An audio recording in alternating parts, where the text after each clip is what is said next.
Well, welcome everyone to the Ron Johnson Discipleship Podcast, where this is our weekly pursuit of truth and trying to apply the Lordship of Jesus Christ to every area in our culture. And the Lord knows we have a lot of work to do because there's a lot going on in our culture. Yeah, first of all, our location is a little bit different today because of our circumstance. Yeah, Marion and I were sitting on our back patio, which is our normal routine, having a cup of coffee and enjoying the beauty. And all of a sudden, boom, it sounds like a bomb went off. Turns out it was Luckily, it wasn't a bomb. It wasn't a bomb. It was the transformer. At the corner of the church. Right on our church property. Not our churches in Snipskos, fortunately, but that transformer has been here since Living Stones has been here. So it's over 3 decades, approaching 4 decades old. Yeah. But man, that lit off a humongous explosion, which meant that all the power on that end of the building is now out. Yeah. Thus, the new studio. Just a little switcheroo this morning down here. So this is my office. So I'm inviting you into the bowels of my office here. Yes, exactly. Well, before we start, I want to do a quick rehash on a podcast from last week. Last week, we had one of our elders at Living Stones Church, Amar Pendenyengi, joining us. Yeah. It was an excellent time. If you missed that podcast, strongly suggest that you go and check it out. It's on our YouTube channel right now. You can access our YouTube channel by going to our church website at lstones.org. Click on the sermon series. It'll take you directly to our church YouTube channel, and you can find that podcast. And as we said, we certainly didn't solve all the problems of racial tension in America, but it was a great beginning discussion. Yeah. We talked on a lot of really good points, and we know that's just the beginning of a lot of face-to-face dialogue and that needs to happen. And then we follow up on Sunday with an excellent service in which we address, again, how do we deal with issues of injustice and moving forward with a kingdom heart, kingdom mind, kingdom culture. Yeah. Amar again joined you on the pulpit. We also invited David Walton. Yeah. It's a good time. Yeah, we talked about, at Living Stones, we have been endeavoring to pursue a kingdom culture, which means that we love the races, we love diversity, we love ethnic expression of all the different cultures that the Lord has created and that Jesus has redeemed. And so for us, that's not a theoretical thing. That's something that we model. And so we had our worship leader, one of our worship leaders, David Walton, who did such an amazing job. And we had one of our elders again, Amra, join us and help me preach a message that dealt with the importance of the church being a kingdom culture, modeling healthy relationships and a diverse leadership team, which has been our goal, from the beginning. Absolutely. And there were some great stories being shared, great illustrations of what does it mean to have a kingdom heart, kingdom culture, to not take the narratives from the different political agendas of the world and follow that thread, instead to follow the narrative that we've been given through the scripture. Right. The mission, our mission hasn't changed. Our mission of the gospel is still the same. And I thought that's super important for us in the kingdom of God, for us who are believers, understand that. Yeah, I've been grieved a little bit by watching the church in America kind of be co-opted, our message being hijacked, and we're attaching the message of Jesus Christ and genuine hope for racial healing. Yeah. We're putting that to the side, and we're latching on to some of these activist groups and things that are popular right now in America, which they don't have a message that comes from our Christian worldview, and they don't have the power to bring about actual transformation. And so just encouraging us as believers, we've got to know the scripture. We have to know how to interpret what's going on in the world around us through the lens of a biblical worldview. And we've got to, one of the things David dealt with was we got to have a pure heart. Yeah. Because if our hearts are full of bitterness and reverse racism, then we're going to be poisoned, and everything that we see is going to be looked at through the lens of race instead of through the lens of the kingdom. Yeah. And we just can't do that. So part of the reason we're doing this podcast is to encourage people that we have the solution. I mean, Jesus Christ has given us the truth. He is the way, the truth, the life. And if we follow him and we take the time to do our homework and do our heart work, we're going to have some great impact in our culture. And by the way, if you missed Sunday service, that's also on our church website, lstones.org. There's a link to our services. You definitely can check that out also on our YouTube channel. So all those are great resources you want to watch.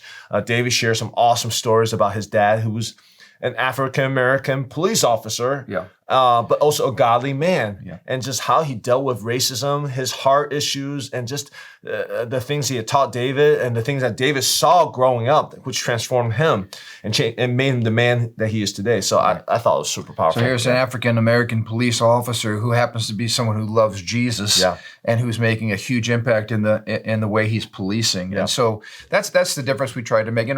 You were at my house for Jason's birthday party as well, and we had our whole backyard was full of people, and there was probably at least 50 to 60 teenagers there from all different ethnic backgrounds. And it was beautiful. I really wish we could have got the cameras out and invited all the media over because the one thing that all of those students had in common was a common love for Jesus Christ. And Jesus is the unifier. Satan is the divider. Yeah. Everything you see in our culture today that's working to further divide us and to infuriate us, that is satanic in its origin. Everything that's bringing about true unity and love and reconciliation is kingdom. And that's what we want to be after, is kingdom, not the divisive stuff that's going on in the political world today. Right.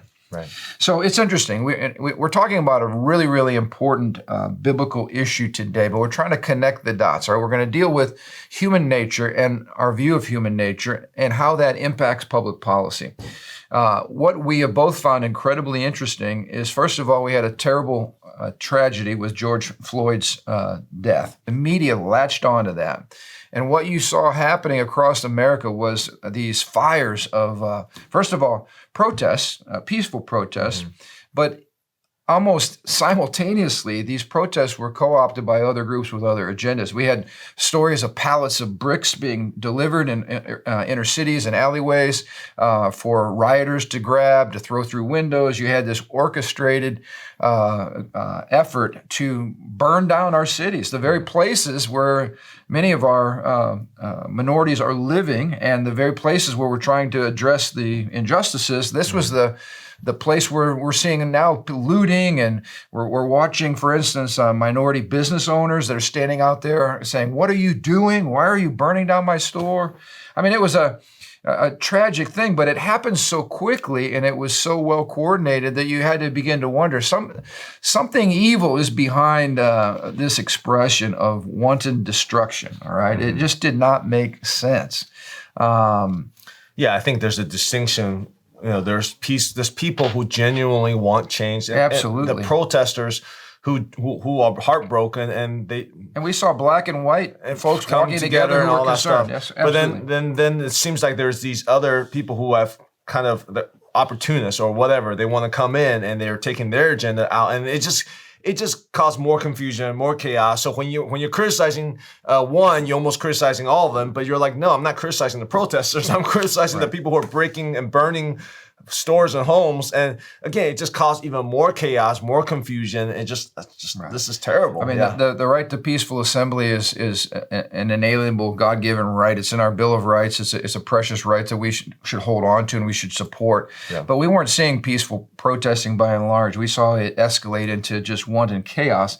And what I've tried to communicate is we need to watch that we don't jump on these bandwagons until we've done our homework. Many of these organizations that are driving this movement today are not rooted in a Judeo-Christian worldview. They're rooted in a Marxist worldview. In fact, the famous playbook that these groups use is being played out right now. Let me give you a couple of these things that we're seeing. First of all, you're seeing an effort to overload the system and to break things down to where there's not enough police, there's not enough fire department, there's not enough security, not enough money, not enough, in other words, overwhelm the existing system. Mm-hmm. And then once the system is overwhelmed, then you have chaos. And so a lot of these groups right now, the Antifa group and some of the others, their goal is chaos. They come in, They cause everything to be turned upside down, fires, looting. We even saw people coordinating the looting while police were over here. They were going on the other side of town and breaking into this building or whatever. So you create a sense of chaos. Nobody wants to live in a chaotic world. Mm-hmm. And so what do we seek to do when we have chaos? We seek to bring order. And I tell you what, socialists and communists, which is what the progressive wing of our Democratic Party right now are pushing, whenever there's chaos and disorder, they bring governmental solutions, top-down solutions, not community-based solutions, top-down, heavy-handed solutions to try to bring in more governmental control. And so on the heels of all this, we're seeing something now that you and I are scratching our heads because we don't get it. So we realize there's been concerns of some police brutality, but in our urban areas to defund the police or to disband the police altogether. Some are even pushing for the emptying of all of our prisons and doing away with our prison system. It's just mind-boggling to me. Yeah, and again, this is something that I don't even know what to say. You have a statistic here that they did a poll. Again, I don't know how much I put trust in polls, but 16% Democrats and only 15% Republicans say they were in favor of defunding the police department. Basically, when you defund the police department, you get rid of the police department. I mean, basically, it's getting rid of it completely. And I think I can't wrap my mind around that concept. I understand that there might be reforms that needs to be made. Sure. I agree that there needs to be heart checks and there needs to be greater level of accountability.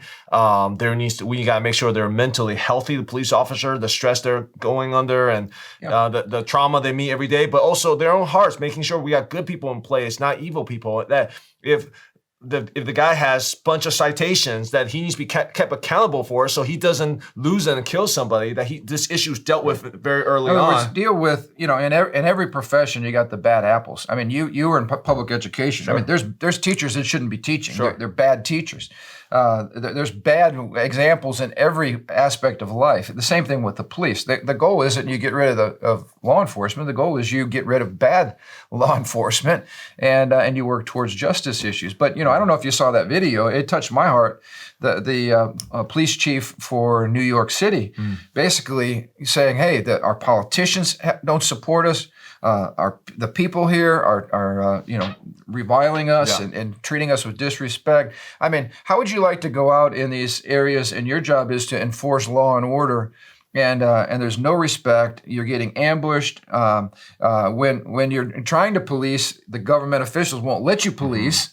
So you can't even do your job. And you're trashed all over social media. You're trashed all over the media, all over sports, all over everything. My concern about this is, to me, it's not the easiest to recruit good people to go to the police department in general, because it's a tough job. It's a tough job, right? You're not going there to make a ton of money, right? So now we want our best in the police department, right? That's our idea, and now we're making it even harder and harder for our best to be like, you know what, I want to go and be a police department. And just the culture that we're kind of, what the direction of the culture is trending is like, no, we're going to have people who more people who shouldn't be police officers become police officers because we create such a hostile environment for them. Yep. And what kind of effect is that going to have in the next 10, 20 years? Even if we don't completely defund them, what impact are we going to have just in police officers in general?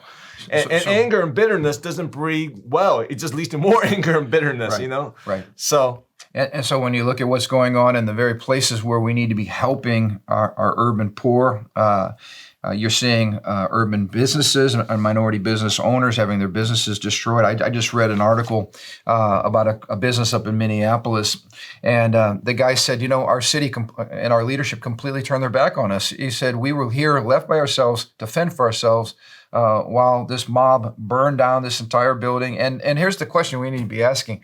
If you're a minority business owner who's invested all of your life savings into serving your community, whether it's like a grocery store or whatever it is that you operate, and you just watched your government officials do nothing to stop the looting, the pillaging, the burning, and everything that took place, and you're looking at your life's work going up in smoke, are you going to rebuild in that location? No, you're not. If you live in an urban area, put yourself in this. You and Debbie and the kids, you live in one of our urban areas that just determined they're going to get rid of the police. Yeah. Does that bring you comfort? No. Are you going to sleep well at night? No, I don't even need to be in the urban area, just anywhere. The fact that that area does not have a police force or anything like that, what does that mean for me as a private citizen? What does that mean as a father whose job is to protect my wife and my kids? So I saw on one of these evening programs, the interviewer said to one of these council members who's trying to get rid of the police, someone's breaking into my house at 3:00 in the morning. Mm-hmm. Who do I call? Where do I go? Right. And unfortunately, these folks haven't thought through their talking points too much yet, because I think they're getting them from another organization, but they've not thought through the talking points, because here's the sad thing. They had no answer.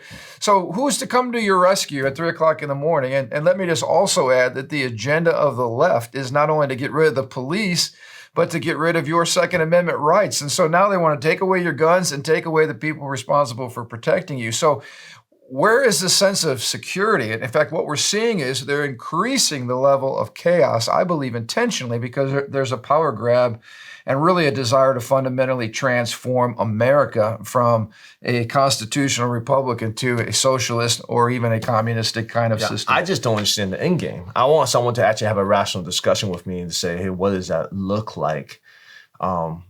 I definitely would love a discussion rationally to talk about how do you reform the police, and how do you, again, have better accountability, all that stuff, sure, but just to completely defund it, I just don't get it. But what's being exposed here, and this is really the point of our podcast today, because it's about worldview, it's about the lordship of Jesus.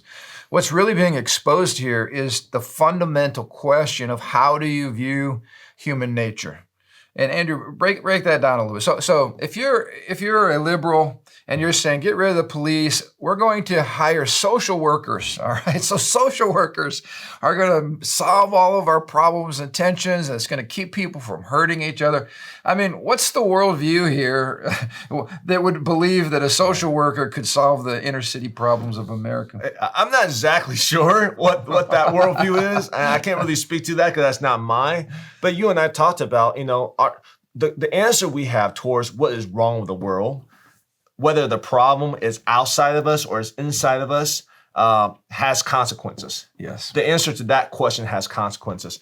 And you see this perfectly unfolding in this current divide. Yeah. All right. You've got usually conservatives and Christians are big on emphasizing personal responsibility. In other words, we're not determined, we're not controlled, It's not the environment.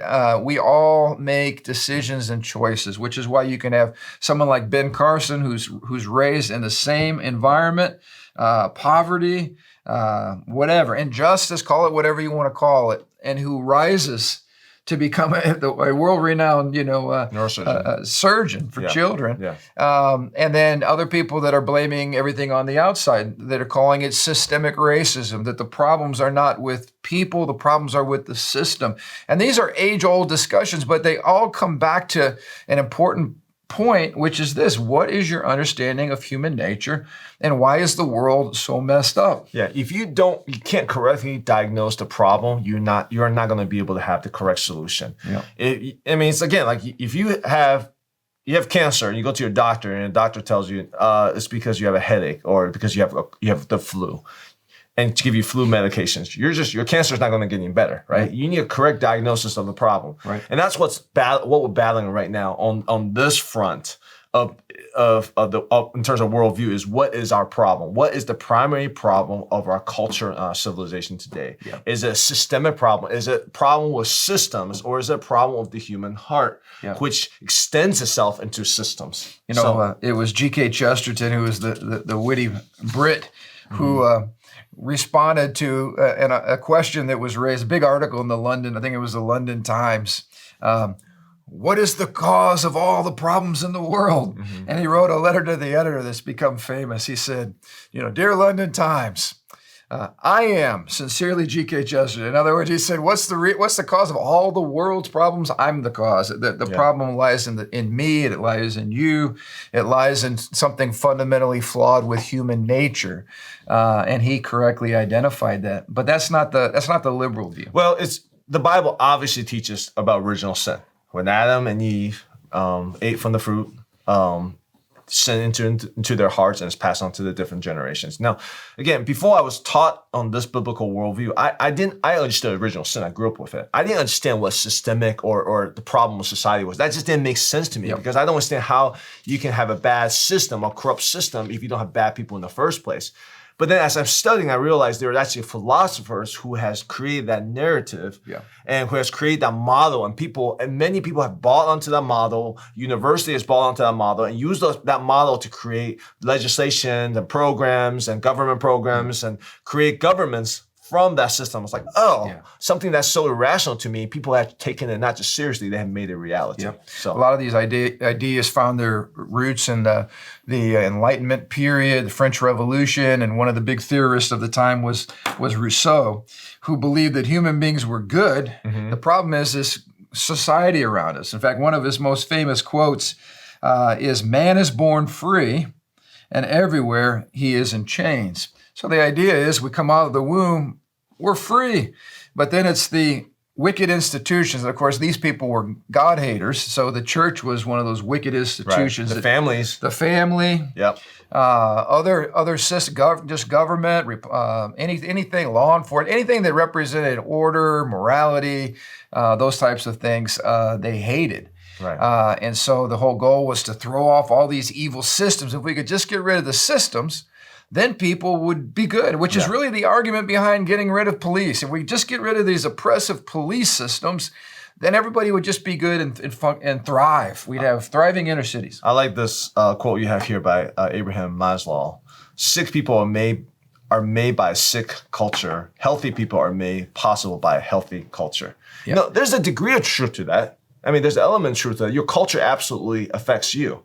Right. It's like what comes first, the chicken or the egg? Exactly. And I think that's very persuasive to many people. But my question again is, how do sickness, if everyone's inherently good, where does sickness come from? Where does this bad, evil system or society come from in the first place? The question we need to ask is, if sick people come from sick cultures, well, what makes up a culture for it to be sick? Cultures are made up of people. People are what form culture. So you can't get a sick culture if you don't have sick people. It's sick people that make sick culture. Right. And so if we're always trying to deal with external issues, we're always trying to deal with the system, the framework, whatever it is, the law, but we're not dealing with the humans that are responsible for creating those laws, applying those laws, then it's a vicious catch-22. Yeah, because you and I had this discussion, because right now the discussion is not even just, do we have bad laws, unfair laws? It's the implementation of those laws by people, by judges, by police officers. You can have the best law in the world, and you have a wicked person in charge of that. They're going to corrupt the system. So again, even systems, I'm not saying a good system doesn't help. A good system is good. Good laws are good to help guide people, but that's not impervious to a bad person. Right. We're in a nation, this is why people are so upset right now. On the other side, we're in a nation that is founded on the rule of law. It's the law that is blind. The law applies evenly to everybody, and this idea came from the Bible. God's the great lawgiver. He gave the law to Moses. The Bible is full of God's wisdom. Proverbs and other places where we encounter the wisdom of God for living life. The law is a good thing. It's the application of that law, which is where wicked human hearts come in, or for instance, when we're seeing all kinds of hypocrisy right now, right in our culture about we're arresting people for going to church, but you can go out, for instance, and protest and violate COVID-19 guidelines, and that's okay. People are going, wait a minute, or you can go to a big box store, but for some reason we can't meet together in a church building to worship Jesus. This is a bad application of law. The law should be, Lady Justice is blind, meaning she's not looking at race or color or gender. Right. But the problem is, it's not out there. From a Christian worldview, the problem's in here. Yeah, the depravity of man. But at the same time, there's also a balance of that, because we also don't preach human beings are the worst scums of the world and should be eliminated. Because there's a worldview that sees human beings as cancer of the planet that should be completely eliminated. The Bible also teaches that we are made in the image and likeness of God, and our lives reflect the value that God's given us. So when you ask the question, whose worldview more accurately describes what we see in the culture? You can't sit back like liberals do and say, oh, human beings are great.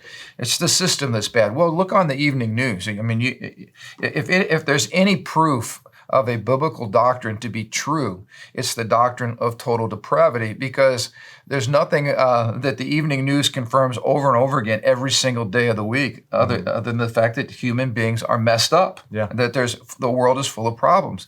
But we also don't. We're not saying that human beings are totally messed up. We're saying they're also created in the image and likeness of God, which means there's a mixture here.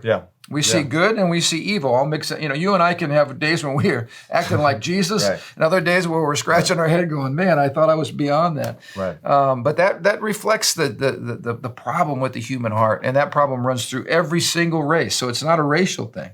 It's a human thing. I'm going to give an example here. And I noticed I've got these, I don't know what they are. They're decorative pieces here, made out of concrete. I call them dinosaur eggs, but I don't think they really are. But let's pretend like this is an apple. I heard this illustration once, and it's really, really powerful. If you're biting into this apple, and all of a sudden you look, and there's half of a worm in the apple, you realize the other half's in your mouth. After you spit the apple out of your mouth, you're going, how in the world did that worm get in that apple? Now, those that don't have a Christian worldview, what's their answer? The worm ate its way from the outside in. In other words, it's the culture that's the problem. It's the systems that are the problem. If we could just get rid of systemic racism, then everybody would love each other. The worm ate its way in from the outside. But there's something interesting I learned about worms and apples. That's not how it happens.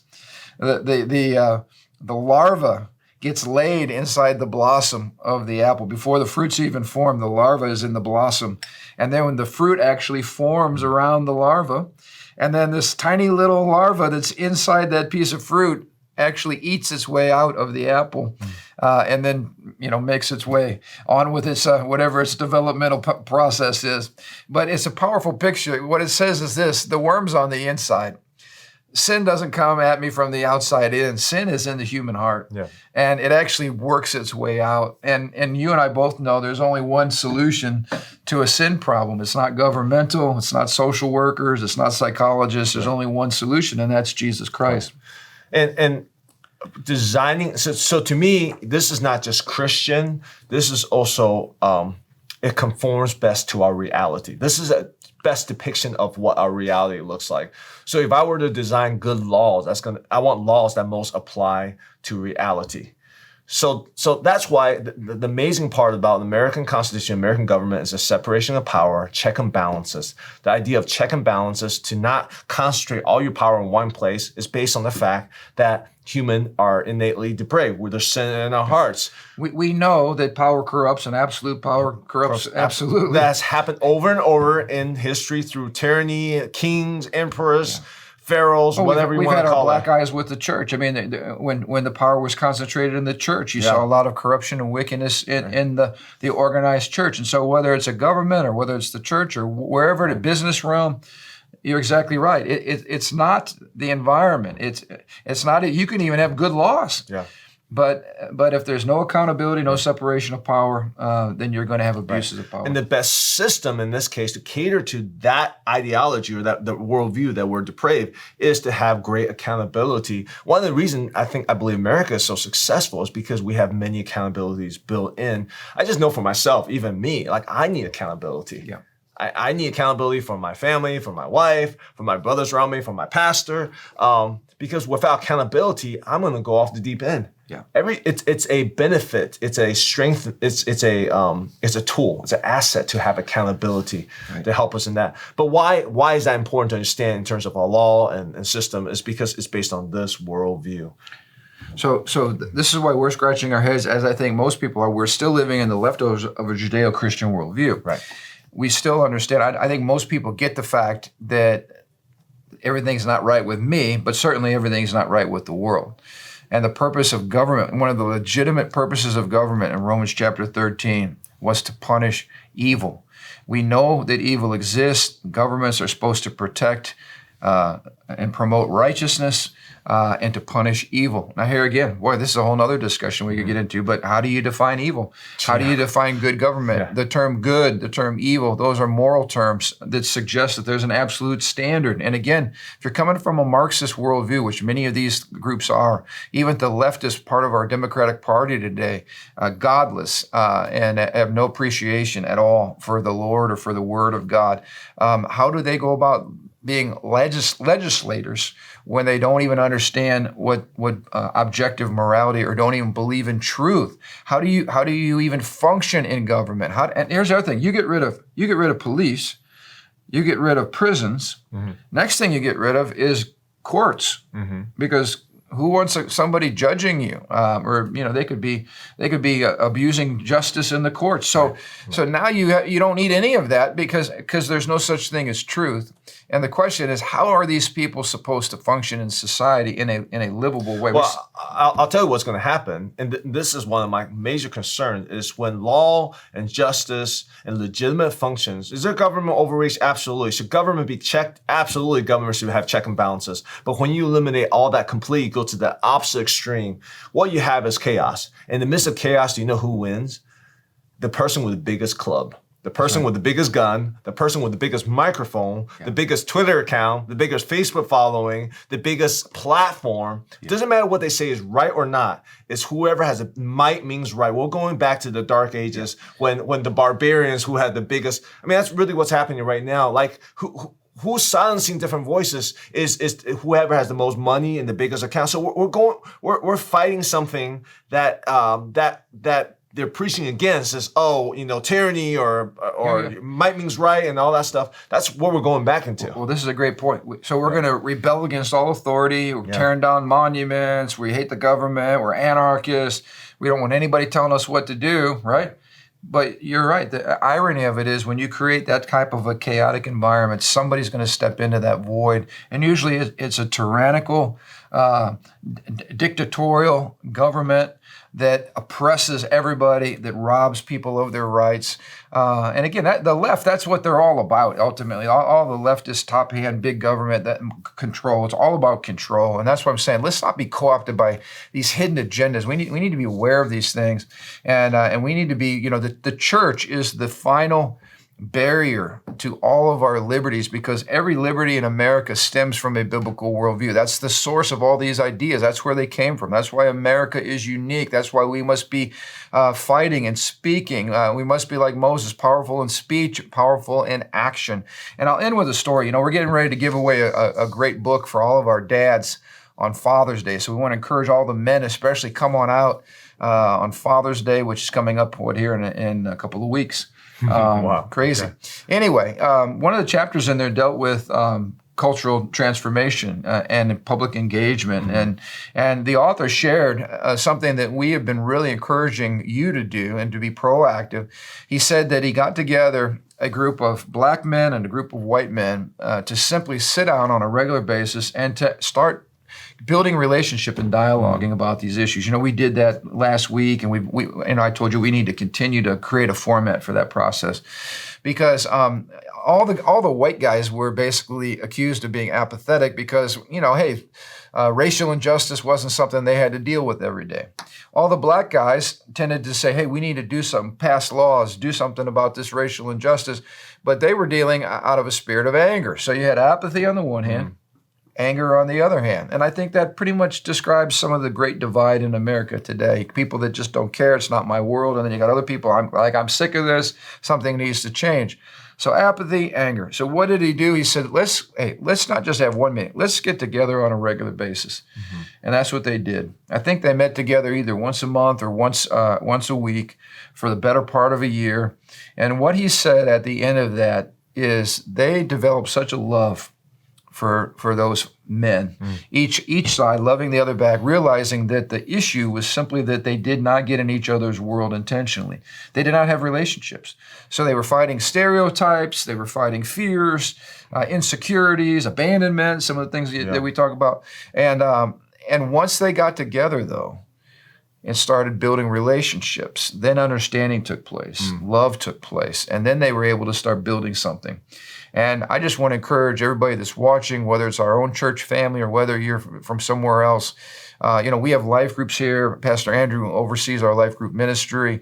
And many of these life groups are multiracial expressions. They're beautiful. And people are loving each other. They're loving Jesus together. He's the one that pulls us together, and his mission pulls us together. But really encouraging people to get in settings like that where they can get to know each other's stories. Like we saw Sunday, man, when you hear the stories of what people go through, and it's not just black people, it's people in general, because we've all got stories. When you take the time to hear somebody's story, that's when empathy and compassion begins to well up, and you begin to care for that person, and you have a deeper respect for that person. Right. That's when good things can happen. Right. But I'll just say this, when you go on some of the websites of these activist organizations, you will find nothing about reconciliation, nothing about forgiveness. It's all about power. It's all about government solutions. It's very militant. It's not coming from a biblical worldview. And in the end, it is doomed for failure. It will just be oppression of a different color is all we'll be looking at. Only Jesus brings us together, and the way we do that is by being intentional about relationship. Yeah, and again, I want to speak to what we're saying right here. We're not talking about people who are outraged at the injustice or the killing of George Floyd. We're not talking about that. We're talking about some of the underlying issue that's coming out. I mean, there's legitimate concerns and there's legitimate things that needs to be done. I guess my concern is just some of the other agenda is clouding what good things should come out of this whole killing of George Floyd. The legitimate reforms, the legitimate dialogue, the legitimate reconciliation and humility, repentance that should come out of that, it's been clouded by these other agenda that just makes no sense to me. So I think that's kind of my big concern. Yeah, and I think this is where the church comes in, because at the end of the day, if we're not providing kingdom solutions that are rooted in healing the heart, then the cycle of pain and injustice just keeps perpetuating. And we've seen that, and not just in American culture, that's a global phenomenon. So this is our best time for the church to go love people, to reach out, to consider, Lord, what is that part of the world that really makes my heart on fire? What is it that you're speaking to me about doing? How can I help build bridges? But building bridges isn't wearing a T-shirt and marching or going to a website or becoming a member of this group or that group. I'm talking about kingdom solution. I'm talking about Jesus, Christ-centered solutions where we begin to love and get involved, whether it's getting involved in running for office. Some of you have a governmental call, or whether it's getting involved locally and serving, finding a need, being intentional about, Marion and I said, we got to be more intentional about getting families over to our back patio this summer so we can just spend time over a meal together. Absolutely. And that's where healing can and I feel like that's where good policies can be created and made. Good policies, not just ideologies, symbolic stuff, but I'm talking about legitimate policies that can really truly make a difference in terms of reconciliation and really truly have equality again. But again, without good people, you have the best policy, you're still going to be struggling. Absolutely. So here's our challenge. That's why we're doing this podcast. Our mandate is to bring lordship to life, the preeminence of Jesus, the wisdom and the resources of Christ and his kingdom, which are big enough to deal with these issues we're facing. Bring those, connect the dots, bring those to life. That's the job of the church. That's our role. That's what we're called to do. That's the mission that we're on as we move forward together. So our prayer this week is that you would be a reconciler, a builder, a bridge builder, as you go forth in Jesus' name with the full resources of heaven behind you. All right, we love you. We're so grateful that you're tuning in to this podcast. We encourage you to like it and share it and let other people know about it and help us spread the word about the Lordship of Christ. All right, have a great week. You too.